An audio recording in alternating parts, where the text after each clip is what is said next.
Hello, everybody, and welcome to episode 2 of A Maker's Pilgrimage.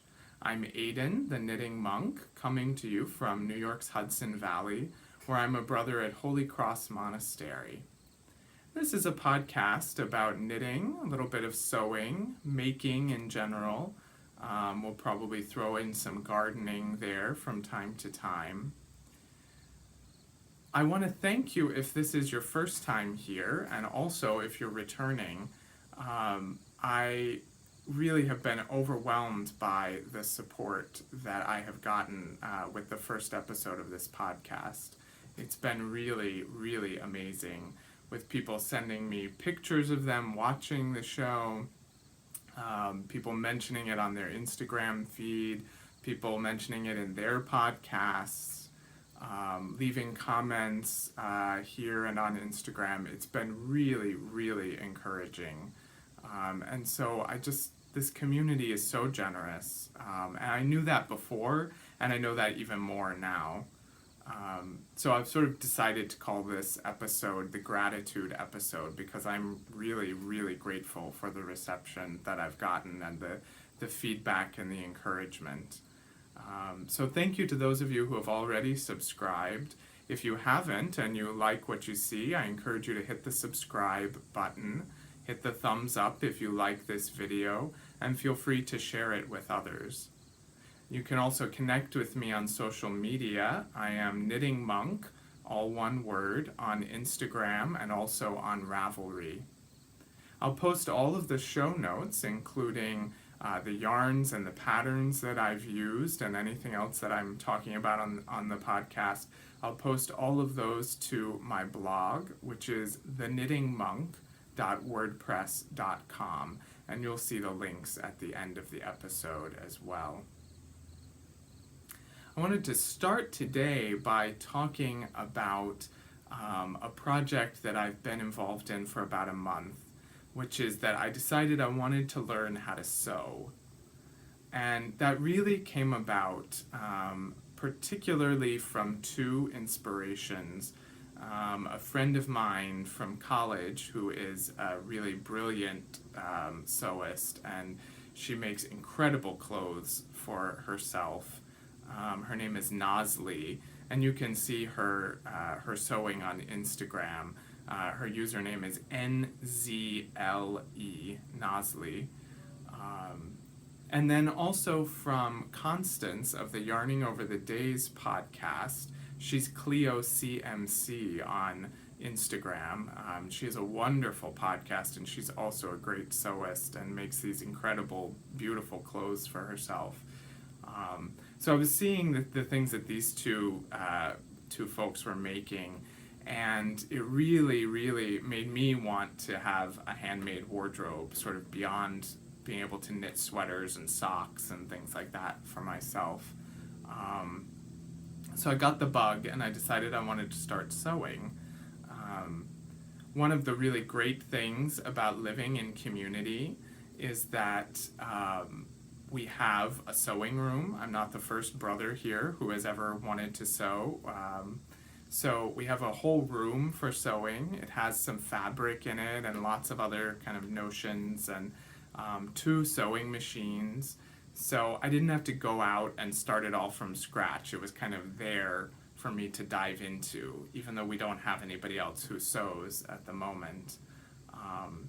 So the first thing I did was find a sewing book, and I started reading up about it, and I started watching some videos on YouTube. And I pulled out one of our sewing machines and started playing around with it.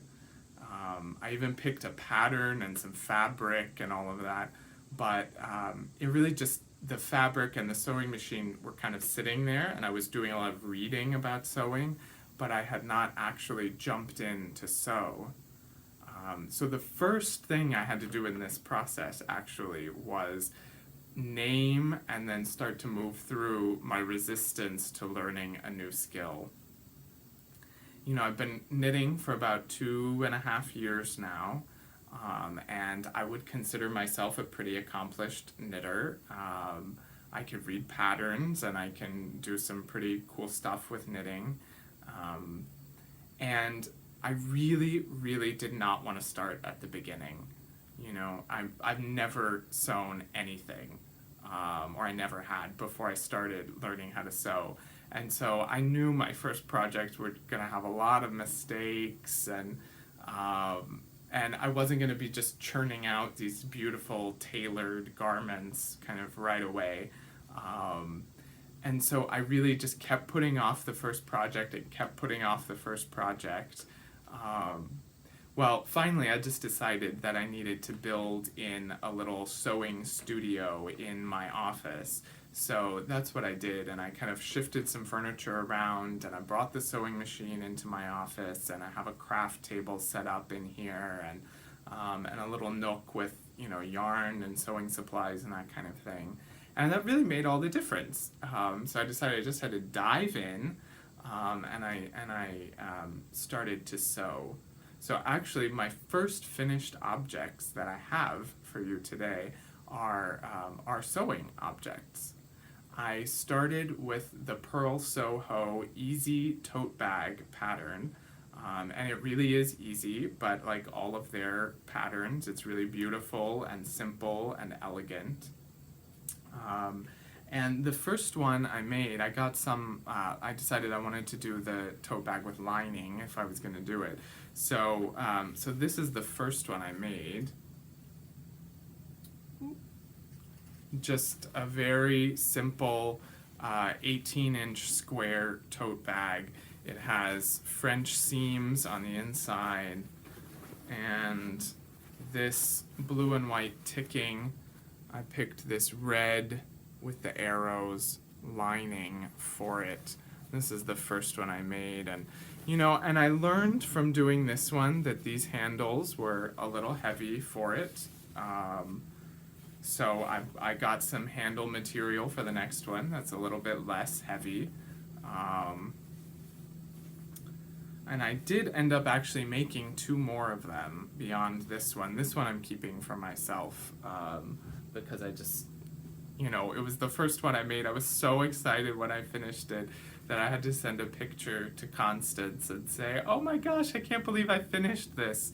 You know, it took me back to my first experience of knitting, and the very first time that I made, you know, a sweater or cabled or whatever it was, and I was just so happy, you know, I can't believe I made this. Well, that's how I felt about that, how I feel about that tote bag. So I've made 3 more of them since then, but that's the one that I'm kind of most in love with, just because it was the first one that I made. I made another one, this was the second one I made, in this red and white kind of chevron fabric here.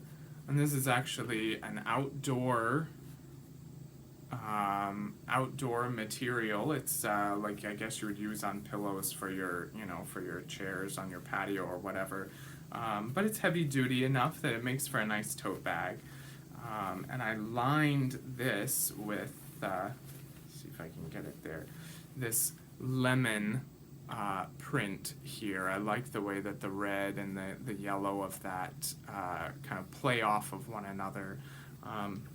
This tote bag, the red one here, is going to be for a special person who may be watching the podcast, so I'm not going to say who it is, but it does have a home. It will be sent out to this person soon, probably in the next week. And then the third one, which was everybody's favorite on Instagram, and I really do understand why, the third one I made is done in this plain blue denim. It's a dark denim, but it's really the lining that's just absolutely adorable on this one. This lining, it's little foxes. Isn't that so sweet with the glasses there? I just love the glasses and the hat and tie.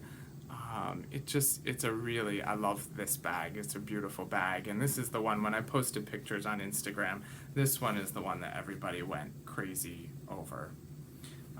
This one also has a special home. I'll tell you a little bit about that special home at the end of the episode, but this one does have a special home. as well. I also made a fourth bag. I just made it this morning, but I've already given it away. I do have another one exactly like it that is pinned and ready to start being sewn. It's the same blue denim as the Fox bag, but this one has this Day of the Dead lining on it. And I don't know what I'm going to do with this bag yet. I have a couple of folks in mind to receive it, but I just love this lining. That's the fun part about making these tote bags is I get to practice my straight stitch, and then I also get to play with these fun linings and colors and things like that. So it's been great fun learning how to sew. My next sewing project is that I just ordered for myself the Merchant and Mills tee pattern. It's called the Tee, and it's this beautiful, simple t-shirt design, but you use woven fabric instead of knit fabric. They say that it's good for a beginner, and it's certainly unisex, so I'm looking forward to that. I'm going to get to practice curved seams and who knows what else. Probably be a disaster the first couple of times, so I'm going to use inexpensive fabric, and then I'll buy some nice, I want to get like a nice linen in a neutral color or something for the finished product on that. And that's something I might make over and over again. We'll see how that goes.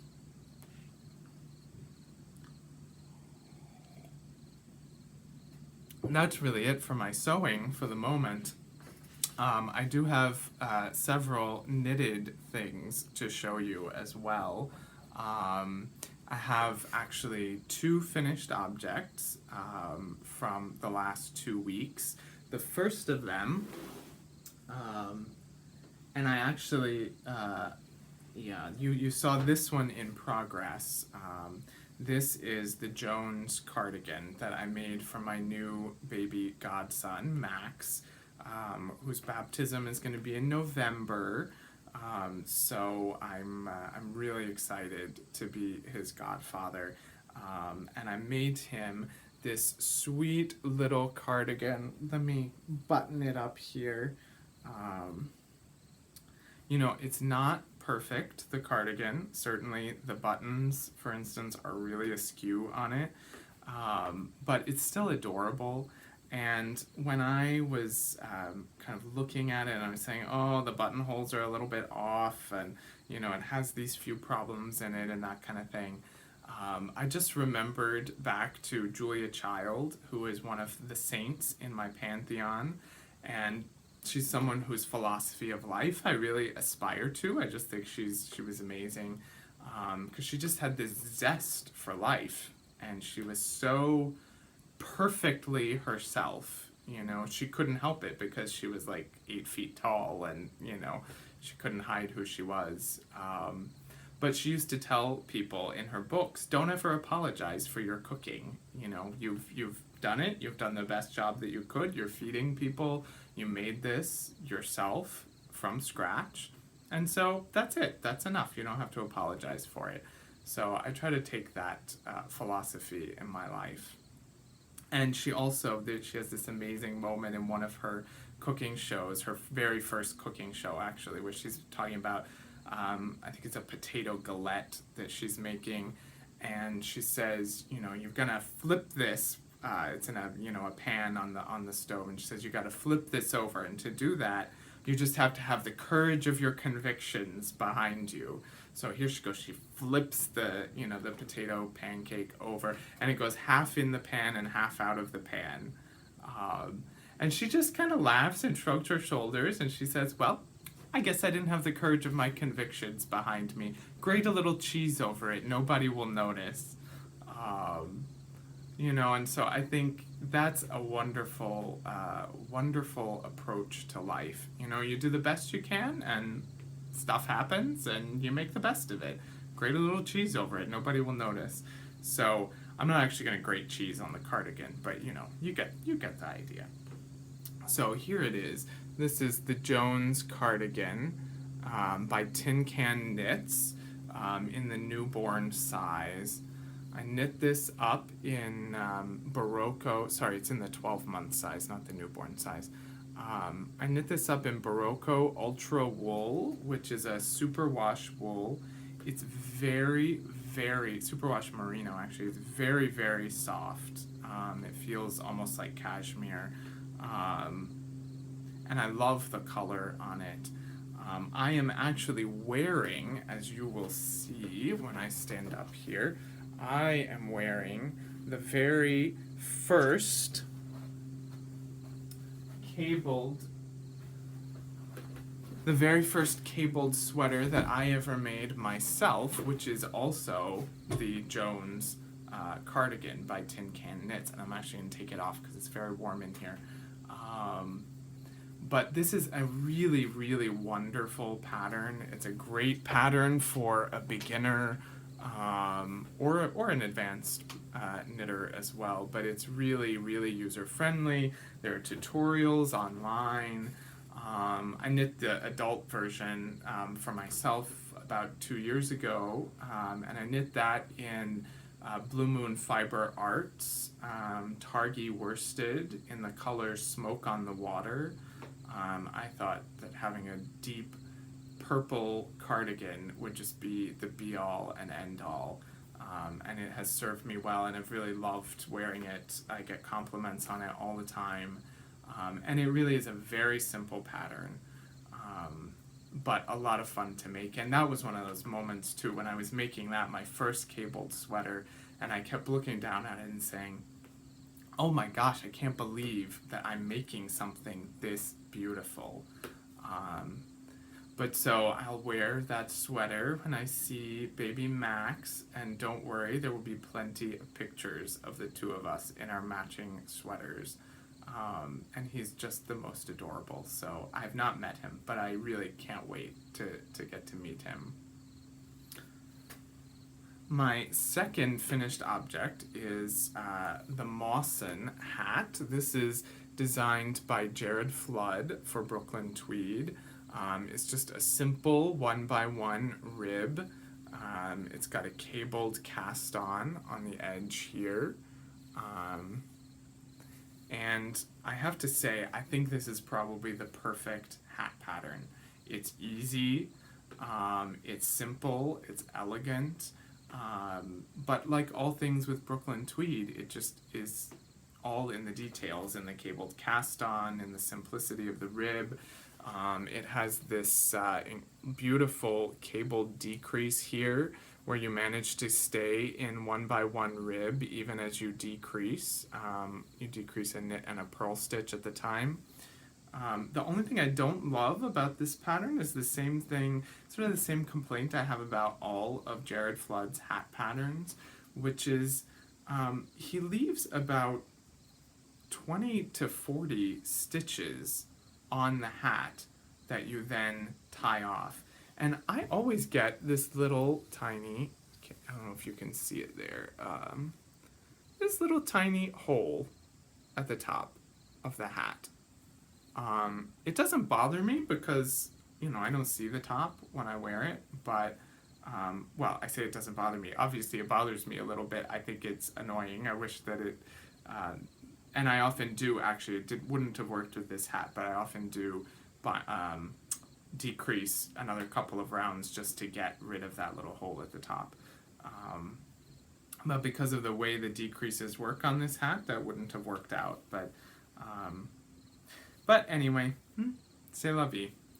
So I knit this up in this beautiful yarn by Green Mountain Spinnery. It's called Mewsic, Mewesic. It's a DK weight yarn. This is the colorway Brick, I think, something like that. And it's 100% fine wool, which means it's a blend of wools, like Merino, Rambouillet, Cormo, Targhee, other, pretty soft wools. It's not like, it's not like the softest merino you've ever felt, but it's definitely next to skin soft.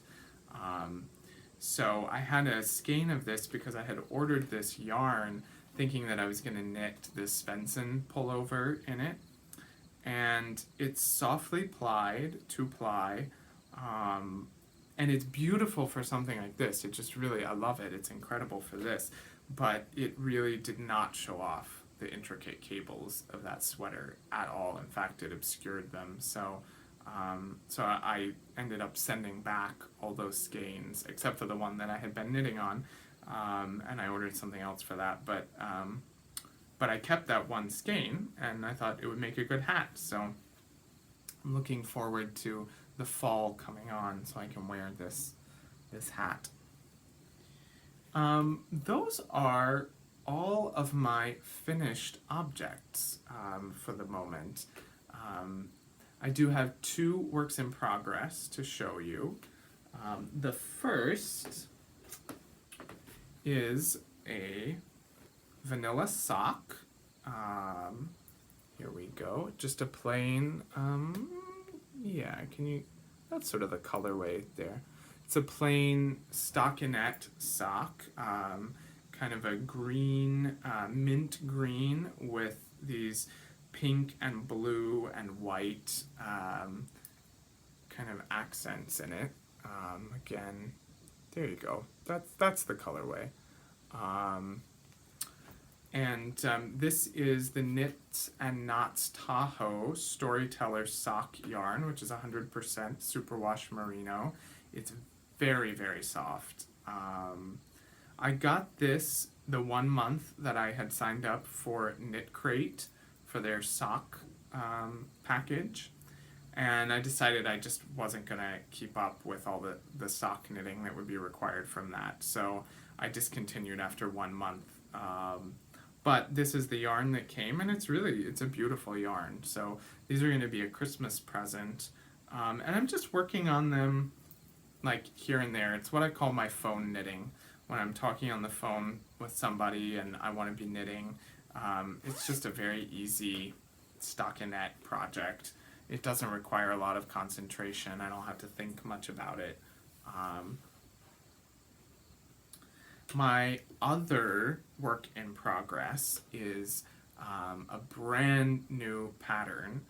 It's the Heston pullover, and it's a part of a new collection of menswear patterns by Rowan.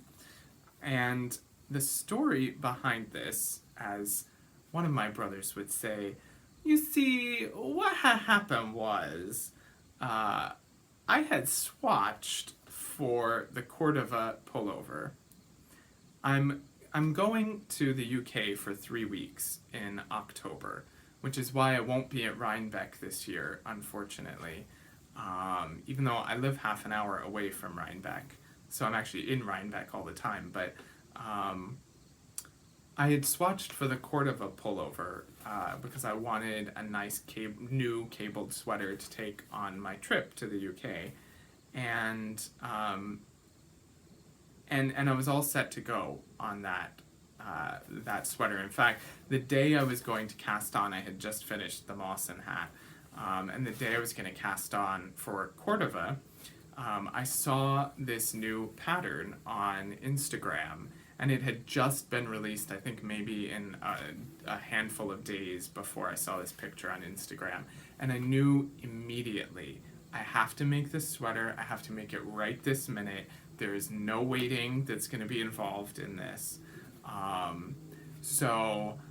And in fact, I'll just show you the pattern picture and you will understand. I mean, just look at those incredible cables on there. I just loved the look of it so much. And I knew it would be perfect in the yarn that I had. So I did what I try never to do, which is I bought the pattern on Ravelry, and then I immediately cast on for the size that I normally would make for myself. And it seemed like it was going to be really big to me. I had to cast on 168 stitches in worsted weight for my size, and that is a lot more stitches than I would normally cast on for my size. And so I decided I was just going to knit until I got through one pattern repeat, one chart repeat, and then I would measure it, and if it didn't work, I'd rip it out. Well, I got a third of the way into the chart repeat, and it was definitely too big. It was about, I'm working on the back right now, so it was 2 inches too big on the back, which means it would have been 4 inches too big in the whole sweater. And I already build in about 4 inches of positive ease in a pullover, so that would have been 8 inches of positive ease. That just would have been, I would have been swimming in that sweater. So I just ripped it out and I started over again. And just yesterday I finished one pattern repeat on the sweater. So there it is. You can see it's got these beautiful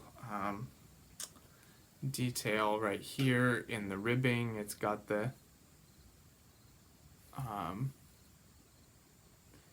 nice cables in the ribbing, and then these beautiful kind of sculpted cables that travel in these diamonds all over the pattern.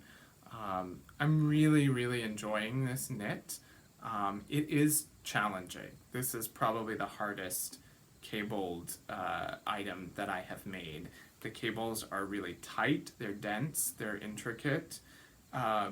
They're intuitive. I mean, it's not hard to figure out how to do the cables, but it's like on the needles, it's tight. The knitting is tight, and I'm usually a pretty loose knitter, so so that's a bit challenging. Plus the pattern, I gotta tell you, I've been spoiled by Brooklyn Tweed patterns, which are so user friendly. This pattern is not. It's not. I mean, the design is beautiful. The pattern is not well written. I had to decide for myself to add a selvage edge. There was no selvage edge built into the pattern. There's like, you can sort of see on the side here, the chart just had you like still going for other sizes, but it didn't tell you what to do if you needed to stop right here for your size. So I just had to decide I was going to keep a cable, and then I had to figure out that cable had to come back over here and make the decision for how to get it back over there. It just really, oh, there you go. That's good light for this color. It's hard because this is a really dark blue. The yarn, I forgot to say, is Briggs and Little Regal, and the colorway is Midnight Blue. So it's like a black blue. And in the light, you really can see the cables there. But it's hard straight on like that. I can see, you can't see them that way. But anyway, it's a beautiful design. I'm really going to love having this sweater. And I'm hoping I leave for England and Wales and Scotland and Ireland in October. So I've got about 5 more weeks to finish this pullover, which means I'm going to have to knit it pretty straight through until then. The last thing that I want to share with you, and I realize we're at 28 minutes, I'm trying to get these in at half an hour, but the last thing I want to tell you about, well, next to the last thing I want to tell you about, is this new book that I bought, and I'm really enjoying it. This book is called Why We Make Things and Why It Matters. It's by Peter Korn. He is a woodworker, but it's sort of part memoir and part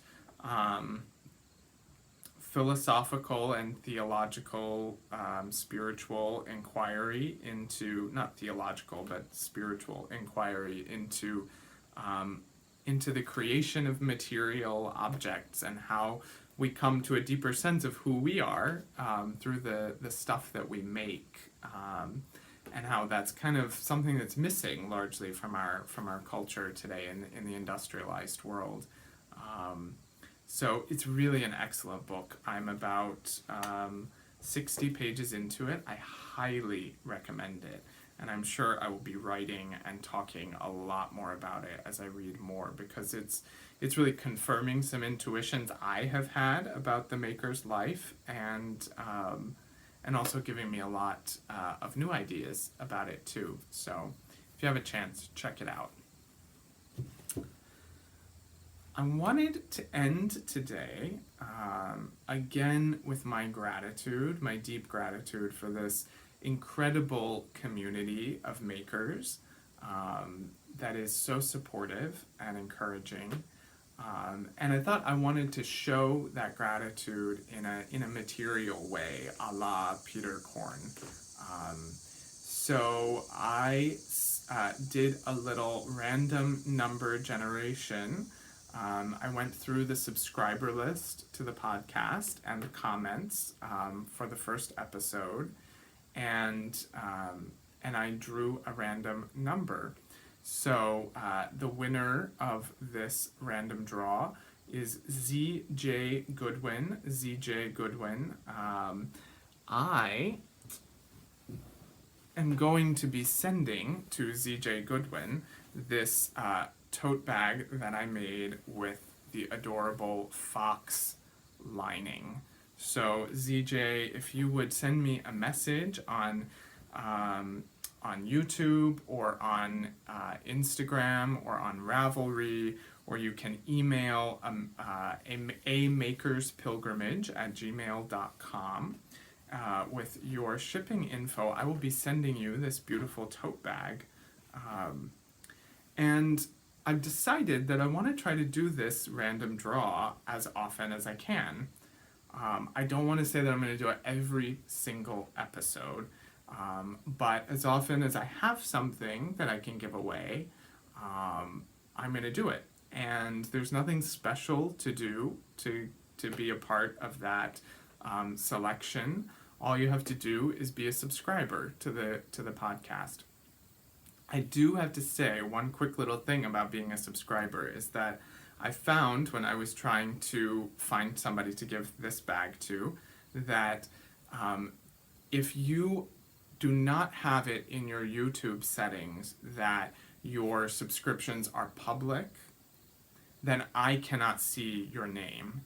So I see that I have 80 something subscribers, but only 30 names appear in my list of subscribers. So if you do want to be considered for the future drawings, make sure you go to your YouTube settings and change your subscriptions to public. So I'm going to do that as often as I can, and I do have something lined up for next week. Just again to say thank you, because it really means a lot to me that you take time out of your busy lives to sit and knit with me, so thank you so much. I encourage you to leave comments or questions. I'll do my best to respond as quickly as possible. Again, hit subscribe if you enjoyed the podcast, and hit the thumbs up as well. Again, you can find me on Ravelry and Instagram with the username Knitting Monk. And you can find all of the show notes online at thenittingmonk.wordpress.com. Thanks so much for tuning in, and happy knitting.